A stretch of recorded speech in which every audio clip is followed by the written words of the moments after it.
Hi, today we're here with Will Drews, and he's going to talk to us about stratification of seeds and how we can grow our own wildflowers. Thank you, Will. All right, thank you, Holly. First of all, just to talk about, I have a couple different species here that we'll talk about that require different strategies for success in order to get good germination. So we have a lot of different native plants here in Indiana, about 1,600 different species. And all of these are unique and have their own strategies or methods of success for how they propagate or reproduce in the wild. So for people looking to get started, there are lots of species or a handful of species that are easy to germinate or easy to propagate. A good example of that is purple coneflower. So right here we have some purple coneflower here. Purple coneflower's an easy one. It requires no pre-treatment. What you just want to do is collect the seeds when they're ripe, when the seed heads are black. Make sure that you get the seeds from the chaff, and then you can plant them immediately, and they'll grow, and you'll have pretty good success. Or generally with purple coneflower, because they ripen in the late summer, you harvest them and then wait till spring to sow them or plant them. All right. So next up we have our native legumes, and one of those is Illinois bundleflower, which I have here, also sometimes known as prairie mimosa, and it's really cool. Has these cool finely divided leaves. Hence the name prairie mimosa, because the leaves kind of look like mimosa leaves. But it's a legume, and like most of our legumes, it has a really hard seed coat. So one of the things that we can do when we're planting these to ensure good germination is we want to scarify the seed or lightly abrase it in order for water to more easily enter the seed through the seed coat and start the germination process. So for these, what we do is we there's many different scientific ways you can do it, but what we'll do is we'll take 2 pieces of sandpaper and rub the seeds in between to just lightly scratch and soften the seed coat surface in order for water to enter. And we get generally fairly good success with that. Okay. Lastly, the method that a lot of our Indiana native plants require is they require a period of stratification. And by stratification, what we're basically talking about is a period of cool, moist weather that mimics a winter cycle. Seeds and plants are fairly smart. They know that if they drop their seeds and the conditions are right, they germinate in fall. What will happen is winter will come, and then unfortunately most of them will perish because young seedlings can't withstand winter. So a lot of plants have the mechanism where they go into a dormant period and wait out the cool weather, and then start sprouting again in spring when conditions are nice. So what we can do to mimic that is what we do is we take the seeds, we put them in either moist coffee filters or with moist silica sand in bags or jars, and refrigerate them for a month to 3 months, and that mimics that cold winter period, and then we'll plant them in order for good success in germination. And what I have here, this is butterfly weed, our orange flowering milkweed, and it, as well as our other milkweed species, do require a period of cool, moist stratification. For butterfly weed, we generally use a month's worth of time. So Will, what is your success rate then by doing these? Okay, so that's a great question. So generally, kind of our milkweed success rate, and we did do some this year. We planted some late milkweeds that we did not have time to stratify. We had about 98% success rate. You can see all of our butterfly weeds here. which was very, very good with our stratification.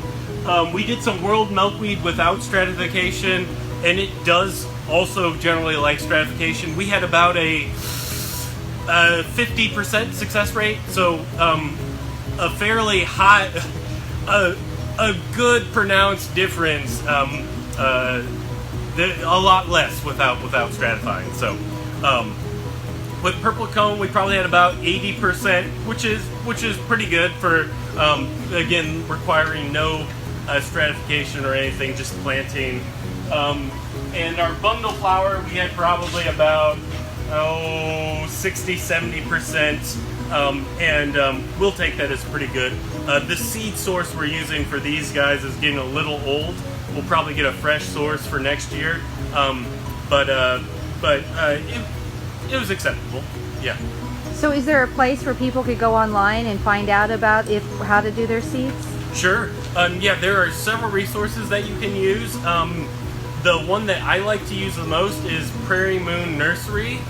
They have, through their website, they have their own germination code system for telling you whether something doesn't need any treatment, just can be planted, or if it needs cold moist stratification or scarification or any other number of methods. And it's fairly simple to use once you know the codes. So I recommend that one, as well as Lady Bird Johnson Wildflower Center also does have some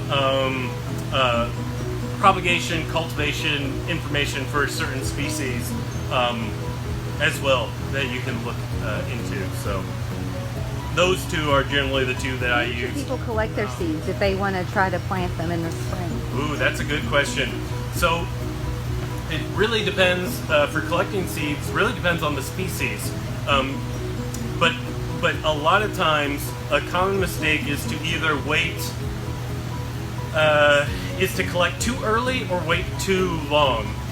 So there's a sweet spot where things are mature, ripened. Generally, you'll notice from seeds, they'll go from a greenish color to a more brown color. That's a good sign that that the seed is mature and ready to go. But generally, some seeds, and Illinois bundleflower is one of them, they come in pods that start to open up or dehiss. And so generally with podding species, and milkweed is the same thing, you want to collect them not too late, because then the seeds start dispersing already and you lose a lot of the seeds initially. So there's a little bit of a trick to it. Milkweeds generally, the best time to harvest is kind of late summer, early fall when they're ready. Illinois bundleflower, it's the same thing. A lot of our prairie type plants are ready more in that late season, but some things are early, like foxglove beer tongue. It will flower here in about a couple weeks from now, and its seed will be ready to collect in June, late May, June, July. You can start collecting before it starts popping out and you start losing seed. So really species dependent, but depending on the way the seeds are arranged, kind of depends on when you want to collect it too. Well, okay, Will, if people collect these seeds, how should they store it then until they're ready to plant? Good question, Holly. So there are a couple big things that we want to take into consideration with seed storage. One of the biggest things that we want to do is we want to make sure that they're in a airtight or sealed container. So that's like number one. Two, we want to try to keep them in a place where temperature doesn't fluctuate a lot, because that fluctuation, especially from cold to warm, is often a trigger for seeds to germinate. So try to have it in, if you can, a cooler room temperature or cooler, down to like 40 degrees or so Fahrenheit temperature, and store them there until you're ready to plant. The third thing is you want to make sure that they're dry.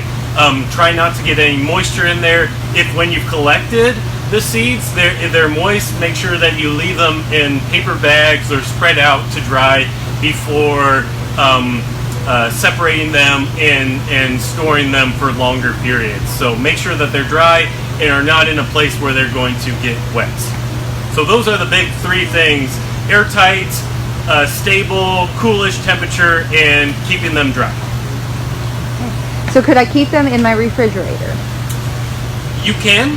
Refrigerator is so as some people that nerd out on seeds know that seed banks are kept at very low temperatures. The lower temperature you go, species dependent.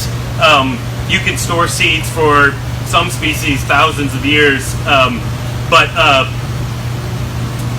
you'll easily run out of room in a general fridge. So what I like to do is I just like to keep it in a cool room temperature spot, and then use the fridge mostly for stratification purposes, because I don't have that much free fridge space to use. But yeah. When did you start planting all of these? These guys here? Yes. Okay, so the majority of these were planted in throughout March. We started planting early March and then finished up about early April. So they've been growing now for some of them 1 to 2 months, some of them 2 months.